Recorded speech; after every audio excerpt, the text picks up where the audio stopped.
Bamako. Quartier populaire de Sabalibougou. Les rayons rouges de l'aube traversaient déjà la poussière suspendue dans l'air. Les femmes balayaient devant leurs concessions, leurs balais de paille raclant le sol de terre battue. Les hommes, tasses de thé en main, discutaient de politique, assis sur des bancs de fortune. Les enfants, eux, couraient, pieds nus, riant et se chamaillant, leur voix résonnant entre les murs en banco. Au bout de la rue principale, sous un vieux manguier, Oumou installait sa table et sa bassine de farine pour préparer ses pâtés. Elle était là chaque jour dès 15 heures, son pagne attaché au-dessus de sa grosse poitrine, son foulard rouge couvrant ses cheveux crépus, le visage rond luisant de sueur. À partir de 16 heures, les jeunes du quartier commençaient à affluer. Moto après moto, ils s'arrêtaient devant son étal. Même ceux qui d'habitude n'achetaient jamais de pâtés venaient. Il lui lançait des sourires charmeurs, achetait 2, 3, 4 pâtés d'un coup, puis repartait, le regard fixé sur ses hanches larges qui bougeaient sous son pagne. Pourtant, juste à côté d'elle, Mariama, fine et douce, Fatime, élégante et souriante, vendait aussi.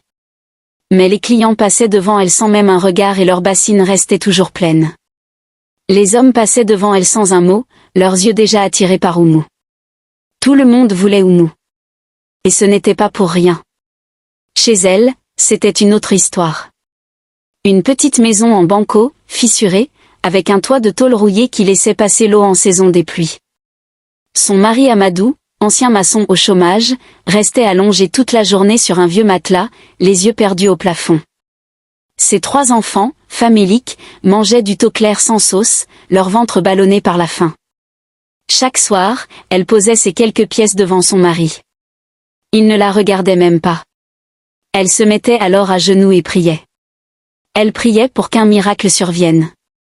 Mais Dieu semblait sourd à ses supplications. Jusqu'à ce fameux lundi matin. Un lundi, alors qu'elle pleurait dans sa case, sa vieille voisine Awa entra discrètement. « Oumou, tu veux que tes pâtés se vendent ?» Elle leva vers elle un regard gonflé de larmes. « Je ferai tout, Awa. » Là alors va chez le marabout de Kalabankoura. Lui seul peut t'aider. Avant l'aube, elle partit. Elle marcha longtemps jusqu'à trouver une vieille maison en banco, couverte de talismans. Elle frappa 3 fois. « Entre » dit une voix grave et éraillée. Le marabout était assis sur une peau de mouton, entouré de crânes d'animaux, cornes de bœuf et bouteilles de verre. Ses yeux rouges la fixaient, son sourire dévoilant des dents noircies. « Je savais que tu viendrais, dit-il. » Elle baissa la tête. « Je veux que mes pâtés se vendent, je veux nourrir mes enfants. » Il fouilla dans un sac noir et en sortit un petit objet enveloppé dans du tissu rouge. Il défit le tissu. C'était un doigt humain, sec et noirci. « Voici. Mets-le chaque jour au fond de ta bassine de farine. Et chaque vendredi matin, reviens ici le renouveler. Sinon, tout disparaîtra. » Elle le regarda, terrorisée. Un doigt humain. C'est ça ou la famine. Elle le prit, tremblante, paya et sortit. Au coin de la rue, un petit garçon l'observait. Chérif, 10 ans, maigre, crâne rasé, torse nu, pantalon déchiré. Il vit le doigt entre ses mains. Il vit la maison du marabout. Quand elle passa devant lui, il recula, les yeux écarquillés. Elle l'ignora et continua son chemin. Dès l'après-midi, Chérif courut partout dans le quartier. Tata Oumou met un doigt humain dans sa farine. Je l'ai vu chez le marabout. Les femmes le chassèrent à coups de balai. Petit fou. Va jouer ailleurs. Les hommes riaient. Il est possédé ce gosse. Il est vraiment fou, ce petit. Un doigt humain? Ah! Personne ne l'écoutait. Chérif n'était qu'un petit voleur de mangue, un enfant sans père, méprisé de tous.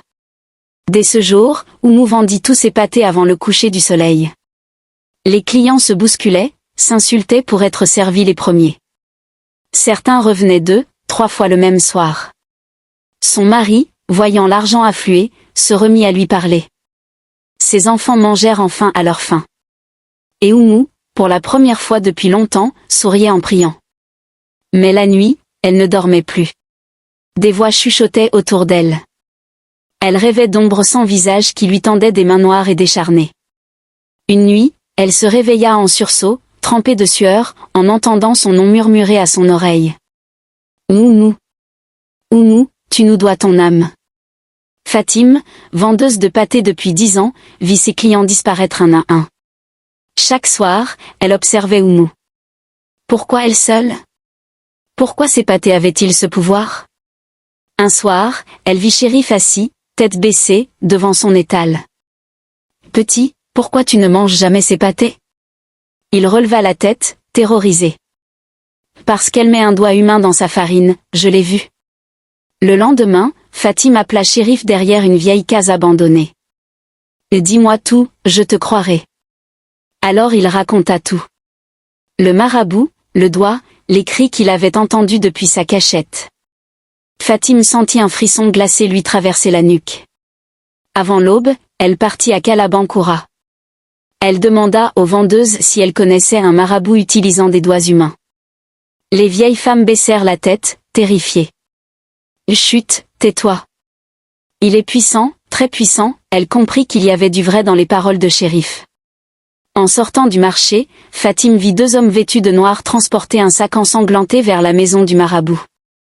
Elle comprit que ce qu'elle allait affronter dépassait la simple sorcellerie. Le vendredi suivant, à 17h, alors qu'Oumou servait ses clients, Fatime arriva. Elle posa sa main sur la bassine. Oumou, que caches-tu au fond de ta farine? Les clients s'arrêtèrent de parler. Tout devint silencieux. Oumou fronça les sourcils. Fatime, laisse-moi vendre mes pâtés en paix. Mais Fatime plongea la main dans la farine. Ses doigts rencontrèrent quelque chose de dur. Elle le sortit. Un petit doigt noirci, coupé net, l'ongle encore visible. Les clients hurlèrent et reculèrent en courant. Une femme vomit. Un homme faillit s'évanouir. Oumou. Que as-tu fait? Cria un vieux client, les larmes aux yeux. Oumou tomba à genoux, ses mains tremblant, ses yeux vides. Elle regardait le doigt, comme si elle le voyait pour la première fois. Elle murmura, la voix cassée. Je voulais juste que mes enfants mangent. Puis elle poussa un cri strident avant de s'effondrer. Son corps se mit à trembler violemment. De la mousse sortit de sa bouche. Elle hurla un cri inhumain avant de s'écrouler, morte. Chérif, caché derrière un étal, la regardait, ses grands yeux remplis de larmes. La foule recula soudain en voyant un homme vêtu de noir s'approcher lentement. Le marabout. Il ramassa le doigt et fixa la foule de ses yeux rouges. Celui qui mange avec le diable finit toujours par payer. Puis il disparut dans la ruelle sombre. Ce soir-là, la nouvelle se répandit dans tout Bamako. Depuis ce jour, chaque vendredi à l'aube, près du vieux manguier, on entend un cri de femme résonner dans le silence du matin. Certains disent que c'est l'âme d'Oumou, condamnée à hanter le marché jusqu'à la fin des temps. D'autres disent qu'elle revient mendier un peu de farine, un peu d'amour, un peu de salut. Il vaut mieux vendre sans rien que de vendre avec le diable.